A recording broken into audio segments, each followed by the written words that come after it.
for people who don't know, your brother is a D1 baseball player, Yeah. and he plays at Central Michigan, right? Central Yeah, Michigan. that's correct. Yeah. And he also has his own following. He's got over 125,000 followers on his socials. He makes a little bit different content for you, not just because he's a D1 baseball player, but it's more like about himself and about his own experiences. Do you guys ever converse on content strategy? I mean, my wife will complain to you that's all we talk about when we get together. And it really is. I mean, we talk about it all the time. And it's fun hearing his perspective because you're right. He exists in a completely different side of the internet than I do. Whereas I would make the argument that people follow me for my ideas. Yeah. People follow him for like his personal journey and experience. And so you'll see a lot of videos where he's showing you what the day in the life of a Division One baseball player is, or he'll show you all the gear he's getting from his team for the fall and different stuff like that. And for me, my value to the audience is here's this unique idea, here's an angle you might not have thought about it. For him, it's like here's my experience, coming from a position that a lot of people aspire to be in. So it's just really fun to hear even how he interacts with brands, how he interacts with his fans. Like it's a totally different world. And so while you may look at us and you're like, oh, they both create sports content, we're on totally different sides of the same coin. So it is fun to talk with him a lot about it. We could probably, do for more personal brother on brother catch ups, but yeah, content really dominates our conversations when we get together. I will say though, something about your day in the lives. You do a lot. You'll go to, like this past weekend, you went to a Yankees Red Sox game, and you were like, how much to go to a Yankees Red Sox game? You Yeah. do a lot of day in the lives. I think what's really cool about yours is that you're not just talking about your own experience. You're talking about things that literally anyone who's going to a Minnesota football game or a Yankees game can learn, right? So I Yeah. feel like everyone loves the day in the lives, but they need to have access or they need to be unique. And you do a really great job of making sure they're not just about yourself, but they're about the venue or the activity that you're at.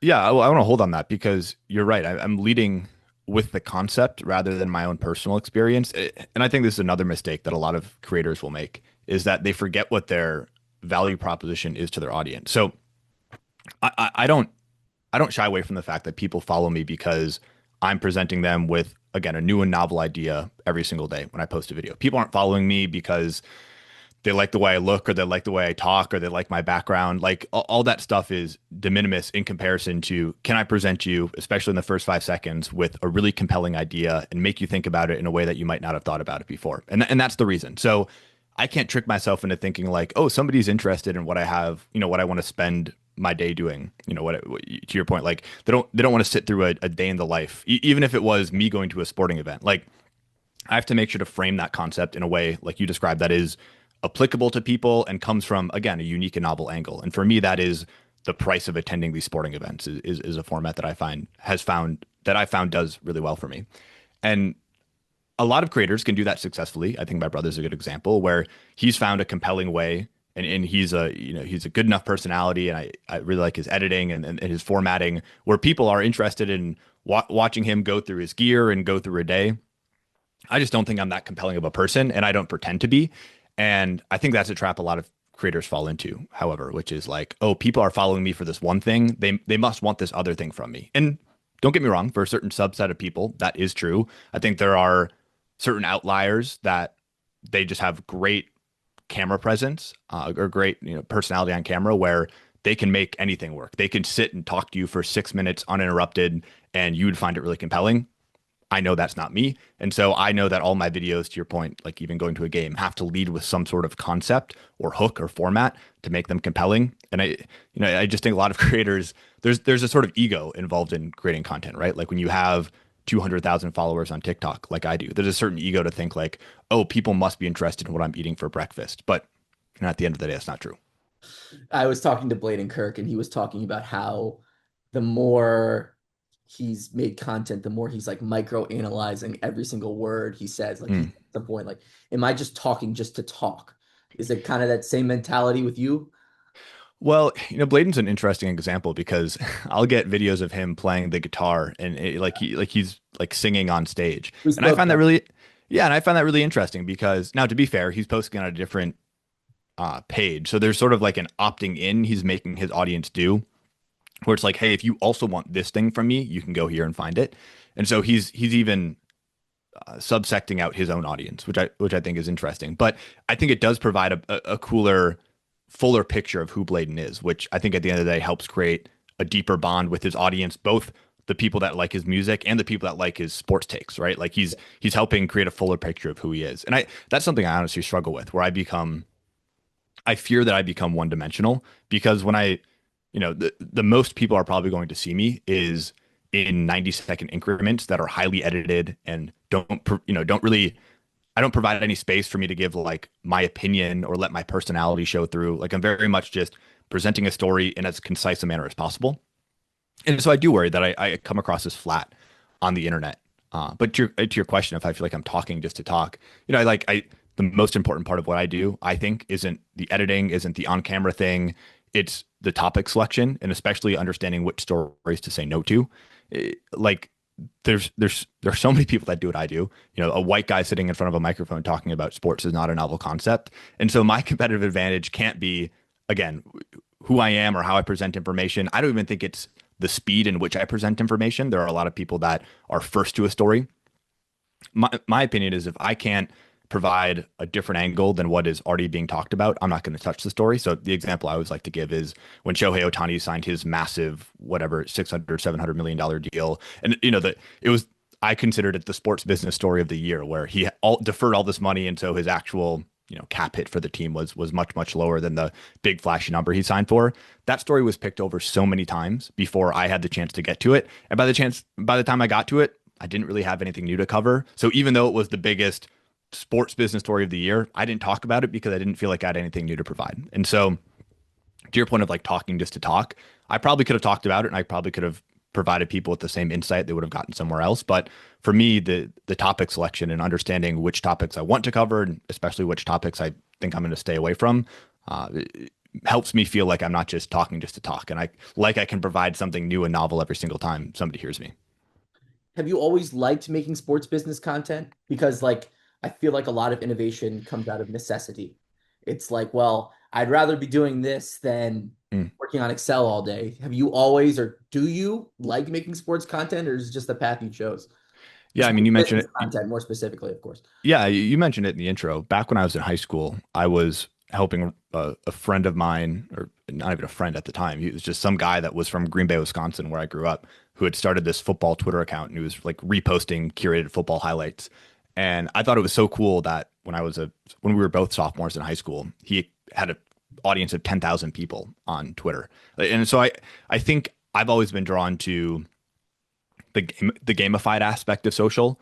And specifically when you look at how quickly the social landscape has developed. I mean, that was back in 2014. So it's been over 10 years now that I've been involved running social media pages in some form or fashion. And during that time, the landscape has changed dramatically. I mean, back then it was, Twitter was really hot for us and we grew from 10,000 to 150,000 followers in just a couple of years. And there was a stretch at the end of the account before it inevitably got suspended from Twitter for copyright violations. I mean, we were just posting highlight clips with copyrighted music in the back. But there was a stretch there where we were getting 10, 20, 30,000 followers every single month. And so it was like this insane viral growth. And then that changed to when the account got suspended or got banned.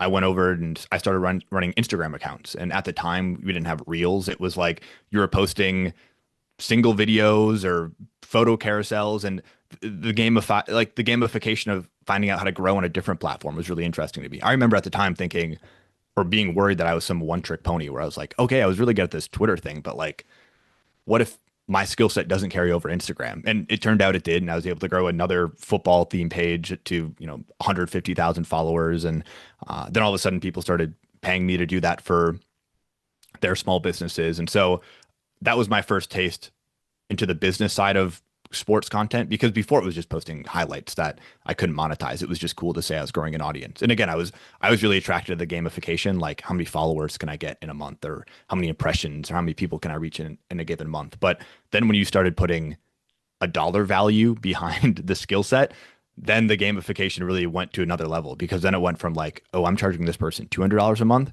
Well, this next person, maybe I could charge $500 a month. And then it was like, how much money could I make in a given month helping, small businesses run social media accounts? And then I think the mother of all, like, or like the logical extreme of like all of that growth came when TikTok came out and really revolutionized the scrolling vertical video feed and the recommendation based video feed. Because like, I don't know how much you remember about social media pre 2019, but like growth really came through like the explore page on Instagram was a really novel concept, but like you would be paying other accounts $50 to shout you out on their account so that you could reach their followers and they might come over and follow with you. Like there wasn't a collaboration feature. Like it was really kind of a manual process of like an account had to post you on their story, or you had to get lucky enough to get one of the 12 grids that popped up on somebody's explore page. But like how often did somebody pop up on the explore page? So it was like a really like manual sort of like nose on the grindstone style of growth. Like you had to hope people were sending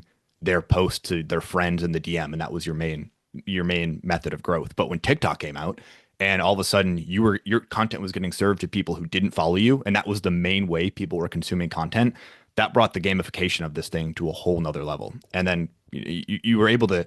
I think the thing that TikTok did for me, back to the logical extreme point, was you were able to learn so much more quickly what your audience wanted and what good content according to the platform was considered. And so when I started posting, like I even started posting like for a curated football page on TikTok probably in 2019, and like quickly grew that page to 150,000 followers. Again, just because I could curate football highlights really quickly and post them on TikTok really quickly and get really immediate feedback as to what worked and what didn't work. And then when I started doing it for myself at the end of 2022, as quickly as I could get a video up was as quickly as I could learn, like, hey, this is what works and this is what doesn't work. And to your original question, the sports business part of it really came as again, like a natural outgrowth of me understanding this is what I like to do. This is what an audience responds really well to. Because again, I was getting daily reps. So I was understanding like, oh, they're not so interested in my day in the life, but they're interested when I talk about this current event. And then the third circle, which again was me considering, could I do this for a long time? Like, am I genuinely interested enough in this subject matter to continue to do this? When I took stock of what I was already reading on a daily basis and the content I was already consuming, it was already stories like this. Like it was already these human interest in these sports business stories. Like, I'm a casual sports fan, but I don't pretend to be like a Bladen Kirk or a Theo Ash, any of the Stay Hot guys, or a number of other really talented creators on TikTok who can look at game film, break it down for you, tell you what a quarterback did right or wrong. Like I'm not like that. I like to play fantasy football with my friends. I like to watch the Packers on Sunday. I have really guttural fan instincts from like, we should fire this coach or we should bench this guy. But none of it comes from any point of authority. It's just normal dumb fan stuff. But the the area I really found myself attracted to are the stories about the people that play the sports, the stories about the business behind the sports. That's the stuff that I always found myself gravitated to anyway. And so to be able to make content and to have found an audience that also wants to hear that stuff, that's when I knew like, oh, I could do this for a really long time, because I was already doing it before I was getting paid for it. And now you're telling me I could get paid for it. That was game over for me.